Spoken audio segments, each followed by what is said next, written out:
नमस्कार मित्रांनो, तर मागच्या व्हिडिओमध्ये आपण अशा प्रकारे हे बनवलेलं होतं. त्याच्यामध्ये तुम्ही भरपूर सारे कमेंट केले की याला बनवतात कसं, याला दोरा कोणता लागेल किंवा याचा पूर्ण व्हिडिओ करा. तर आपण हाच व्हिडिओ घेऊन आलेलो आहे. याच्यामध्ये संपूर्ण माहिती आपण दिलेली आहे.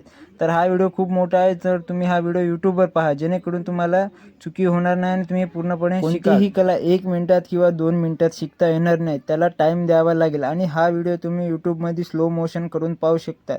इंस्टाग्रामवर आपण याला स्पीडमध्ये करणार आहोत. तर अशा प्रकारे तुम्ही पिवळ्या कलरचा दोरा घेणार आहोत. मार्केटमध्ये असे 2 दोरे मिळतात, एक काळा आणि एक पिवळा.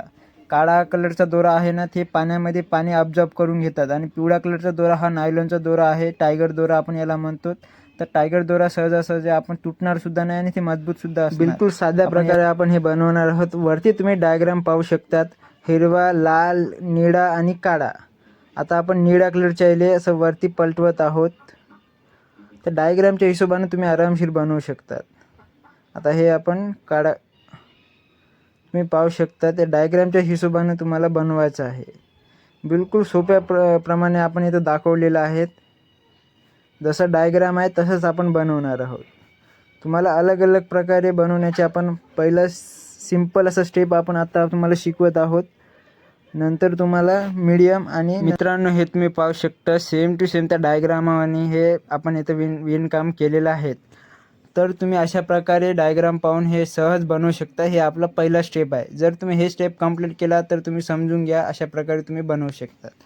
तर दुसऱ्या स्टेपमध्ये आपल्याला हा असा त्रिकोण टाईप करायचा आहे, म्हणजे अपोजिट साईड. हे तुम्ही डायग्रामवर पाहू शकता, अपोजिट साईड आपल्याला बनवायचं आहे, म्हणजे तिरकस. आता इथून हे वरच्या बाजूला घ्यायचं आहे आणि जे पिवळ्या कलरची दोरी म्हणजे लाल कलरच्या डायग्राम साईड हे आपल्याला समोर घ्यायचं आहे. नंतर निळ्या कलरची डायग्राम म्हणजे हे काळ्या कलरची धागा आहे आणि याच्या खालून घ्यायचे आहे आणि याला फिट्ट असे ओढायचे आहे, म्हणजे जेणेकरून हे मजबूत आणि फिट्ट बसेल. हे तुम्ही एकदा केलं की हे मजबूत असं फिट्ट बसून जाते. अशा प्रकारे तुम्हाला बनवायचं आहे.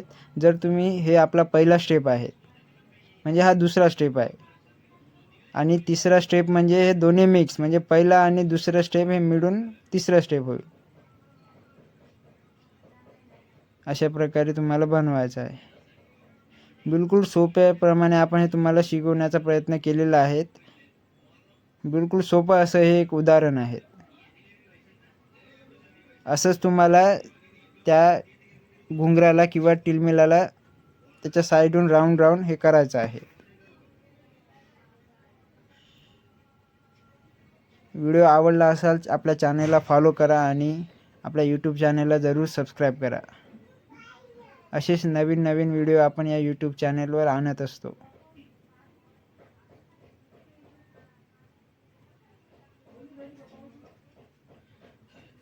ते एकच स्टेप आहे. ते एकच स्टेप आपल्याला सुरुवातीपासून तर एंडपर्यंत ते एकच स्टेप आपल्याला वापरायचे आहेत. तुम्ही व्हिडिओच्या माध्यमातून पाहू शकता. सर्वात पहिलं अशा प्रकारे तुम्हाला 8 किंवा 4 तुम्हाला जेवढं मोठाई पाहिजेत, म्हणजे जेवढं जाड पाहिजेत तेवढं तुम्ही याच्यात धागे ॲड करू शकतात. मी 8 धागे घेतलेले आहेत. तुम्ही 4 किंवा 6 कितीही घेऊ शकता तुमच्यामध्ये. याच्या मधात तुम्हाला अशा प्रकारे घंटी किंवा घुंगरं अशा प्रकारे ॲड करायचे आहे मधात, आणि दोन्ही साईडला तुम्हाला 2 रिंग घ्यायचे आहे. मी सध्या तुम्हाला दाखवण्यासाठी याच्यात रिंग आणि जे घंटी आपण याच्यात ॲड केलेले नाही आहेत. बिलकुल साध्या आणि सोप्या याच्यात आपण हे विणकाम शिकणार आहोत. आता तुम्हाला जे मी पहिलं सांगितलेलं आहे, जे पहिलं स्टेप आपण याच्यात ॲड करून घ्यायचं आहे. जे आपण प्लसच्या सिम्बॉलनं आपण चालू केलं पहा, ते स्टेप आपण इथे ॲड करू. नंतर दुसरं स्टेप, नंतर तिसरं स्टेप, असं तुम्ही नाही का याच्या अवतीभवती तुम्हाला रिंगण बनवायचं आहे. बिलकुल सोपं असं हे उदाहरण आहे. तुम्ही पाहू शकता या व्हिडिओच्या माध्यमातून. असंच तुम्हाला स्टार्टिंगपासून तर पूर्ण काम होईपर्यंत कंटिन्यू असंच तुम्हाला विणकाम करायचं आहे. तुम्ही पाहू शकता. आणि याला जेवढं मजबूत तुम्ही याला ओढाल तेवढं ना हे घट्ट आणि फिट्ट बसणार आहात. तुम्ही पाहू शकता, चारही धाग्याला एकसारखे ओढायचे आहेत आणि जे 4 धागे उरलेले आहेत त्याला अशा गंजी बांधायची आहे. म्हणजे जे लांब दोर असते ना, ही आपल्याला फास्ट काम होण्यासाठी आपण याला अशा प्रकारे गाठ बांधून घ्यायची आहे. अशी गाठ बांधलं की त्याच्यातून लवकर निघून जाईल आणि हे होडाचं काम राहत नाही जास्त. तर आपलं हे पुरं विणकाम केल्यावर अशा प्रकारे याची डिझाईन होईल. आपण दोन कलरचे रंगीबिरंगी धागा घेतलेला आहे, त्याच्यामुळे हे अशा प्रकारे डिझाईन आहे. तुम्ही 4 धागे घेसाल तर अजून सुंदर दिसेल. तर तुम्ही एकच धागा घेसाल तर ते एकच कलर दिसेल. तुम्ही कितीही ओढाल, कितीही काही कराल, याचा काही प्रादुर्भाव तुम्हाला दिसणार नाही आणि हे तुटणार सुद्धा नाही.